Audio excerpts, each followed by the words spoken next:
Hello guys, আসসালামু আলাইকুম।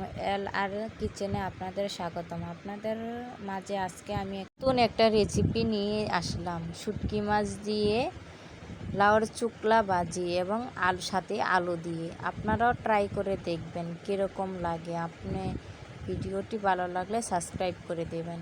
প্রথমে আমি একটি কড়াইয়ের ভিতরে নিয়ে দিয়েছি পেঁয়াজ কুচি, রসুন কুচি, সাথে 3-4টা লঙ্কা, কাঁচা লঙ্কা দিয়ে দেবো, স্বাদ মতো তেল। হালকা আলতো ভাজা যখন হবে আমি শুটকি মাছগুলো দিয়ে দেব।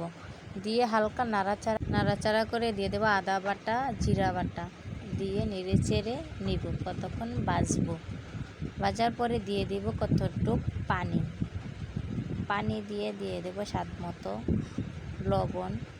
আপনাদের যতটুকু লাগে ততটুকুই দিবেন। আমার 2 চামচে লেগেছে। তারপরে দিয়ে দেব 2 চামচ হলুদের গুঁড়ো দিয়ে ভালো করে নেড়ে চেড়ে দেব এর ভিতরে 2 চামচ লঙ্কার গুঁড়ো দিয়ে 1 চামচ জিরার গুঁড়ো দিয়ে ভালো করে কষিয়ে নেব। কষানো হলে আমার উপকরণগুলো আমি দিয়ে দেব, দিয়ে ভালো করে নেড়ে চেড়ে নেব। নেড়ে চেড়ে নেওয়ার পরে উপকরণগুলো দিয়ে ভালো করে নেড়ে চেড়ে কষিয়ে নিব 5 মিনিটের জন্য। ঢাকনা দিয়ে ডেকে দেব 10 মিনিটের জন্য। 10 মিনিট পরে দেখবেন কীরকম হয়েছে, আবার ডেকে দেবেন 5 মিনিটের জন্য। পরে দেখবেন আপনার উপকরণগুলো হয়ে গেছে। দেখুন, দেখতে কত লোভনীয়, কত সুন্দর দেখতে, ভালো করে সিদ্ধ হয়ে গেছে।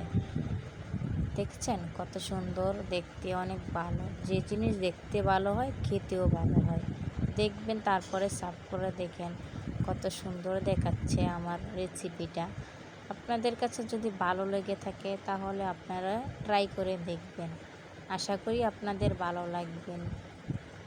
দেখেন কত সুন্দর দেখাচ্ছে, আপনারাও ট্রাই করে দেখবেন।